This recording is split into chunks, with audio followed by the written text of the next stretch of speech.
LDFിന്റെ 3 മേഖലാ ജാഥകളും പാളിയെന്ന് CPI തുറന്നടിച്ചിരിക്കുന്നു. വൻ പ്രചരണവും കോലാഹലങ്ങളുമായി ഫെബ്രുവരി 1, 4, 6 തീയതികളിൽ തുടങ്ങിയ ജാഥയ്ക്ക് വേണ്ടത്ര ശ്രദ്ധ കിട്ടിയിട്ടില്ല.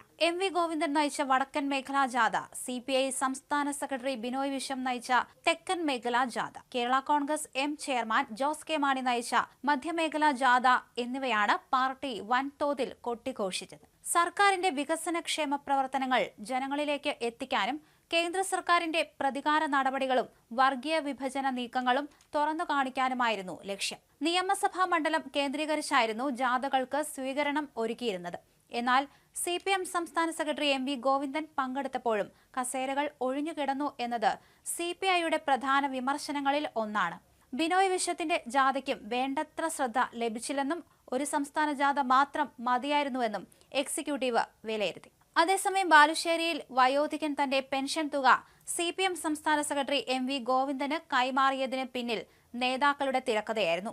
എന്തായാലും ഇടതുപക്ഷ ജനാധിപത്യ മുന്നണിയുടെ വടക്കൻ മേഖലാ വികസന മുന്നേറ്റ ജാഥയിലായിരുന്നു സംഭവം ഉണ്ടായത്. ആ ജാഥയും അപ്പാടെ പാളിയെന്ന് പറയേണ്ടി വരും. പണം കൈമാറണമെന്ന് നേതാക്കൾ പറഞ്ഞതായി ബാലുശ്ശേരി സ്വദേശി മൊയ്തീൻ പറഞ്ഞു.